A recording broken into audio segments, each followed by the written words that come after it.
This is Pete Moore on Halo Talks NYC, San Diego 2019 Ursa Show. Coming from across the pond, I have the pleasure of having Rasmus Ingerslev with me. We've never met, but we should have met a long time ago. So let's become fast friends here and let people listen to our conversation.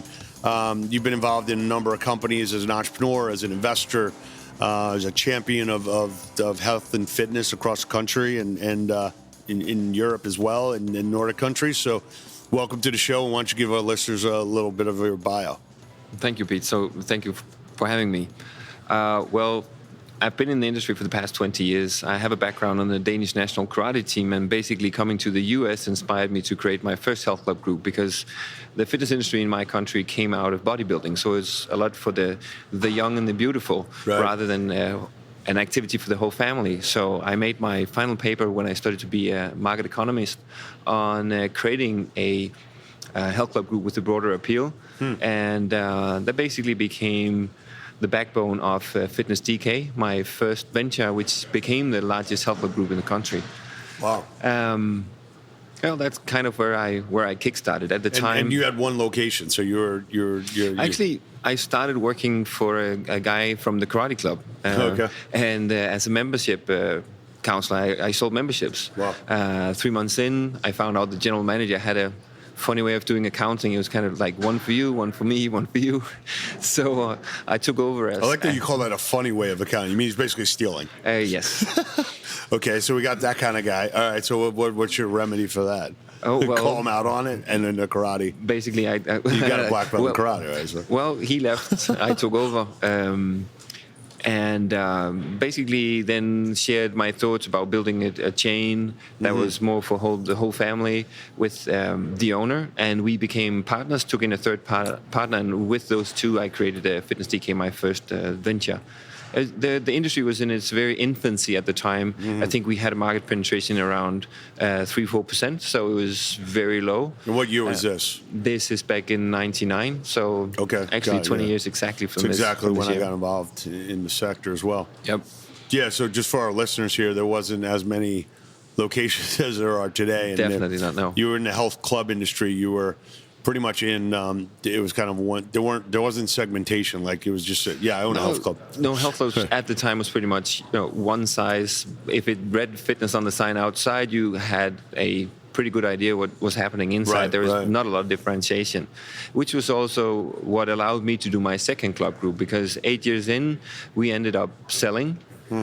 And then I built another health club group, basically stripping out everything from the first health club group that I could see from our member service that only a few people used, like the steam bath, the childcare. There's a lot of things that cost a lot of money to offer, but wasn't really of value to the vast majority of the members. So we were able to cut down the price to almost a third, and we grew that very, very fast. We got 22 clubs up and running in 4 years, 75,000 members. Wow. And what brand was that under? Fresh Fitness. Fresh Fitness, gotcha. Yeah. And then did you sell those as well? What happened was in summer of 2011, I met my current wife, and we had our first child in 2013. And congratulations! Thank you so much. And I spent 1 year commuting back and forth between Stockholm and Copenhagen. We lived in Copenhagen with our first baby, and the company was headquartered in Copenhagen. So that was like 100 flights, 100 nights in hotels, and that's not how you want to be a parent. So it's a parent. That's the way not to be a parent. Exactly. Yeah, if you want to be a good one. Yeah. And how long's the flight, by the way, from Stockholm? No, it was only almost 3 hours, 3.5 door to door from when I left home till I was in my office. So it definitely worked out. I worked 3 days a week in the office, 2 days at home. So but still. I wanted to spend more time Good for you. with the family, and I got a call from our largest competitor. Because we'd grown so fast, we were kind of somewhat a stone in their shoe, and they were aiming to sell themselves. So I got a call asking if I was interested in selling, and we didn't agree on that call, but it didn't take long before we found a very good, mutually attractive agreement. That's great. I mean, one of the interesting parts about this industry is even though it is very competitive, I feel like there is a gentleman's agreement, if you will, and say like, look, if I'm going to sell my company and you're one town over, or even if you're a competitor, I probably have met you at an Ursa show. Probably. I know that you're a reasonable individual. You know, if this makes sense, you know, we should not view ourselves as like arch enemies, but we should figure out what's right. You know, when I started in this industry, it was in its very infancy. So there's a lot of things that needs to be done right to grow an industry. And one of them is we founded the organization for health clubs in Denmark, the Danish Fitness and Health Organization, pretty much inspired by Ursa, and also partnering with Ursa. So from doing that, I took the initiative to establish that organization and invited some of the other players. One of these guys was the guy who later bought me. Obviously, I couldn't have known at the time because when we established that, I was the big guy. I was the one running the biggest health club group in the country, and he was the one club operator. So he said, "Why do you want me on board?" I said, "Because I think you represent something new, and we need a broad organization that represents the new, the small, the big, everything. Otherwise, we can't really represent the whole industry." Was the reason to set up an industry association? Was there anything that you were combating, either from like a policy standpoint or from like a governmental standpoint, where you wanted to have? Well, the thing is, we didn't have didn't have one voice as an industry. Okay. Every time something happened in the industry, because we were the largest club company at the time, we would always get those inquiries from the press or whoever. But given the fact that we were clearly commercial, then there were things we couldn't talk about and issues we couldn't raise. So one of the things we were able to do really quick was we established governmentally subsidized education for fitness instructors. Because obviously if you have an industry that grows very fast, you need competent people to work in the industry. And given that we had very few educations targeted in our industry, that was one of the things we needed to take care of. And we could do that as an industry, which would have been very difficult to do as a standalone operator. Yeah, sure. That's an interesting component to it. I think people take for granted that like industries that exist now, especially in the U.S., you know, there's deep levels of supply chain. There's deep levels of service. It's like if I need a certification, like I'll pick one of these 5. Yep. If I need a headhunter, as an example, we're trying to do that more now. Not a commercial for myself, but I'm just trying to use an analogy. I'm trying to say, you know, there are people that do this, but then when you go in and you establish a new business in a new city, you know, there's really no supporting service network in place. It's almost like, what's your frustration? Yep. And do you figure out and say, hey, I'm going to solve this on my own? Or maybe there's someone who is wary and knows that you have that frustration, and they'll set up a company because they want to do your maintenance on your equipment, and they want to do your outsource your shakes, and they want to do, you know, outsource your towel service. So you got to put something down, and then services kind of spawn out of trying to provide that for you. Yeah, and the industry association is helpful too, I guess. Very much so. I think it's important well, you will always be competitive, right? But the thing is, at the time, the pie was always very small. So we were competing for a little pie. So we had a mutual interest in growing that pie. And part of that equation was to get this organization up and running so we could attract more talent. Because I remember when I started in the fitness industry, people were really doubtful, especially, for instance, my father said, you sure you really want to go into that industry? Because it wasn't really an industry. And when I talked to people, well, I was the CEO of the company, and that kind of, what do you do? Are you an instructor? Do you do? Oh yeah, that's right. They did at the time, at least. They didn't really see the fitness industry as a real industry. You know, we grow that. What did chief executive officer? Right? Exactly right. And you gave yourself that title. Yeah, so you can make up whatever you want. Exactly. Well, the fact was, I was running a company with 2,200 employees. Wow. From 30 when we started to 2,200. You deserve to be the CEO at that point. So that's cool. The funny thing, though, which I hope people can find encouraging, is that a lot of the positions I've held are positions that has been created because we grew companies. Yeah. I probably couldn't even have applied for those positions, but I grew into those positions. That's awesome. That's great. So you set up the industry association. You decided to put your family life and balance that properly. I've got a quote in one of our decks. It says, "Build your business around your life, not your life around your business." So it sounds like you've taken that to heart. Very much so. So you've toggled back and forth between being in the U.S. and seeing some of the new concepts here, and then you've gotten some homegrown concepts. So what have you done? What have you brought back to back to Sweden? You know, I see that you got an interest in Barry's boot camp. Like what made you feel like you couldn't replicate that on your own because you kind of know everything about the industry. And why did you think that name affiliation and the support that you were going to get was worth paying the fees? Well, I think you have to understand who you are as a leader and as a person. And you also have to be humble by the fact that when people have put almost 20 years into fine-tuning a concept, that's not something you can just replicate in a year or 2 or 3 years. Right. And Barry's just celebrated 20 years. And when I had my first visit to Barry's, I completely fell in love. It was really the right environment for me. Strong community, great services, seamless experience with online booking. So everything just felt right for me. Mm-hmm. And I wanted to get that to Copenhagen. And as you say, well, obviously I could have replicated. I could have we call Rasmus's boot camp. Yeah. But, you know, would have been a cool shirt though, and the logo. But the fact is, there's so much history with that brand, and we could capitalize on that on that as well. And I basically, if you look at it from a mere commercial perspective, so the percentage you pay to be a franchisee versus the percentage you would pay in advertisement to kind of establish a brand in a new market. Sure. I feel it's a good investment. Commercially, it's a good investment, and then the risk of doing something stupid or falling into big black holes because you just don't know what you're doing. Right. I felt it was a much safer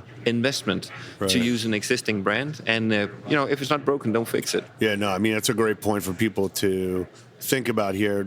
We're on both sides of the table, whether we're advising, we're like, someone's like, oh, I got to pay 6%, fees, right? And they'll say, I agree with you. And they're like, well, it's $1 million business. I got to pay them $60,000. I'm like, do you understand that they have a $10 million corporate overhead, and you only have to pay $60,000 to access this $10 million, infrastructure? And these people are all waking up every single day trying to make your business better. Exactly. Like, that's a great bargain. So if you think about it that way. When we opened in Stockholm, we had a lot of expats living in Stockholm who said, oh, finally, I love that you guys are coming to town, and vice versa. We had some Swedes who'd been living in cities with Barry's, and they said, finally, I can do my favorite workout in the world in my own city. So imagine what the cost would have been to establish that on your own marketing. Yeah, millions of dollars. And probably not have the same, because they wouldn't have had any affinity to it. So regardless what that percentage is, you will outspend that multiple times before you get your own brand established. That's a great point. What kind of a lot of club chains would love to do that, but they're like, look, I can't. I'm not going to go and help somebody else create a brand in my territory. If I was like Pete's Fitness in New Jersey, and I said, okay, I can go get the Orange Theory, or I get the Barry's Bootcamp license. Yep. I'm like, all right, am I comfortable doing what you just did? I mean, you did it on a very commercial, unemotional basis. Well, both ends. I loved it. I really loved the concept. Right. So I wanted to get it right. So I saw no reason why I would start experimenting when I got something that really worked. And remember, I still operate different clubs as well. So I have Repeat, which is my current club group. Right. So those are based in Denmark, but moving into Sweden, we have 4 in Denmark open, and we have 1 in Sweden open, and vice versa. We have 2 Barry's open now in Sweden, and we're moving into Denmark. So those they will compete, but I see them catering to different audiences. And I also see them living in a symbiotic relationship, in the sense that I don't think that because you're a Barry's devotee, you wouldn't go to a traditional gym or vice versa. Right. Yeah, no, look, I think the part that the market has spoken is that, look, I want variety. I want results. Yep. And I also want I don't want to peak, and when I do peak, I want to like move to something else instead of moving out of the system. Like some people say, it's like the average member is really like 6 to 7 months, regardless of what your data says. I mean, they're like engaged for 6 or 7 months, and then something happens, and they want to go try something new. And what you really want to do is be on their rotation, so when they change, every 18 to 24 months, that you're one of the 4 things that are important. To them. So that's kind of how we're looking at it. So kind of like a guitar with more strings, in a sense. Yeah, well, someone said the other day, there are too many boutique fitness centers in New York City. I'm like, no, they're not. Well, how can you not think that? Like, there are 13,000 bars, and there are only 1,000 fitness studios. Like, all right, so that's people's time. Like, 2 drinks in 30 minutes is the equivalent of, like, we just got to convince them to reallocate their time. and then you could have that same level of demand. Exactly. So it's not. But I think from a standpoint of you bringing a brand over and being, pay the fees and also have other operations there. I mean, that says a lot about how you think about your business, and not try to like turn a current brand into something that brand promise doesn't represent, and to basically say, hey, look, I'll reward you for what you've done, and I'll become a franchise or licensee because you hit it. Right, Yep. so why should I let somebody else look at it? I'm gonna own it if I can. Basically, what I promised myself is once I leave this world, I want to be able to look back and say I helped as many people as I possibly could find health and happiness through exercise. That's amazing. And that's definitely not a one-size-fits-all solution. Sure. So that's why if you look at everything I've done, it's about helping people find ways to exercise. Barry's is a different experience than Repeat, than Fresh Fitness, than Fitness DK, and also my virtual company, Wexa. But they have the same ambition, helping people find ways to exercise.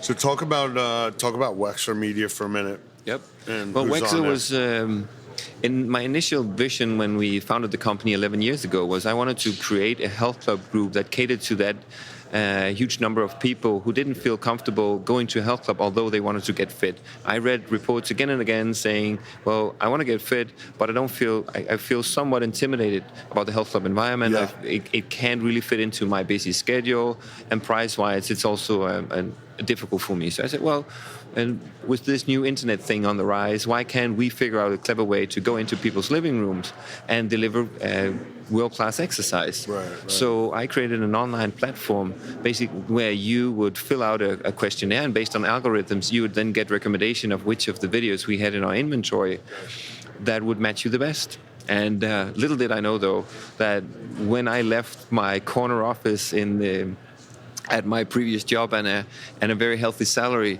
the financial crisis would hit very hard, wipe me out. Like 95% of my entire fortune disappeared. Yeah. And I had a company that didn't fly because Wexa was definitely not an immediate success. We were way too early. Yep. And the internet couldn't really do the things that we had expected it to do. Producing video content was expensive.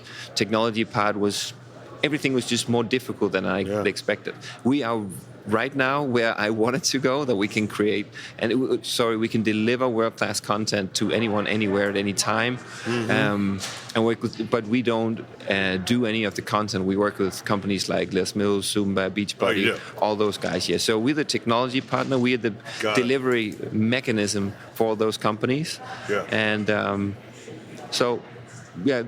vision remains the same.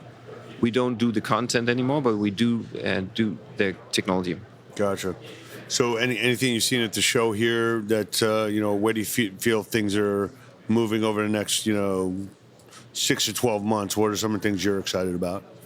Well, I think what we continue to see is more and more screens.